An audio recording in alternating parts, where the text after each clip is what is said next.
Չգիտեմ արևմուտքը ինչ կձեռնարկի, որովհետև նախ եւ առաջ արևմուտք ասելիս պիտի հասկանանք այդ աշխարհագրական ձևակերպման մեջ ում նկատի ունենք, կոնկրետ որ վարչական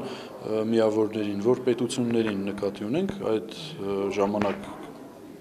կկարողանամ պատասխանել ձեր հարցին, ինչ վերաբերում է Ուկրաինային շուրջ 45 միլիոնի հասնող բնակչություն, շնորհալի օժտված մարդկանցից բաղկացած բնակչություն ունեցող Եվրոպայի տարածքում ամենամեծ տարածքով ու բնամթերային պաշարներով շատ հարուստ գումարած տարանցիկ հնարավորություններով եւ այլն երկիրը այսօր գտնվում է շատ ծանր վիճակում եւ ներդրումների առումով եւ գների անկման առումով անշարժ գույքի շարժական գույքի ծառայությունների ապրանքների, այսինքն տնտեսության անկում է տեղի ունենում, վիճակի վատ թարացում է բնականաբար տեղի ունենում եւ ես ցավում եմ, որ մեր բարեկամ երկիրը ապրում է ոչ լավագույն օրերը, ինչից կարող էին զերծ մնալ եւ շրջանցել։ Ինչպես Քաղաքական համերաշխության գալով եւ երկրի իրական տնտեսության իրական սեկտորի մեջ ներդրումներ անելով գոնե այն եվրոբոնդերի վաճառքի շնորհիվ, որոնք որ Ուկրաինան Ռուսաստանի Դաշնությանը Պատասխանաբար Ռուսաստանի Դաշնությունը դրամական միջոցներ Ուկրաինային։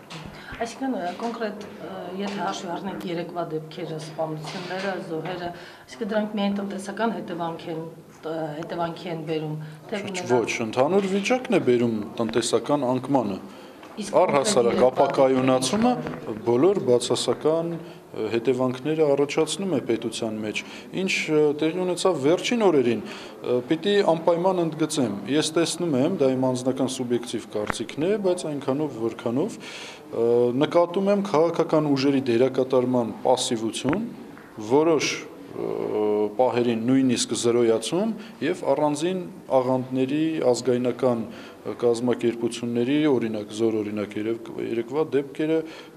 ագրեսիվ գործողություններ։ Մայդանում թելադրող են պարբերաբար դառնում ոչ թե քաղաքական ուժերը, ընդդիմադիր քաղաքական ուժերը, այլ առանձին վերցված կազմակերպություններ, ոչ քաղաքական կազմակերպություններ։ Եվ դա ինչ վերջնական արդյունքի կբերի, այլ ավելի ապակայունացման, թե վերջը իրենք կարողանան իրենց պահանջներին հասնել, պահանջների լուծմանը։ Հույս եմ ուզում հայտնել, որ նախ եւ առաջ պահանջները ողջամիտ կլինեն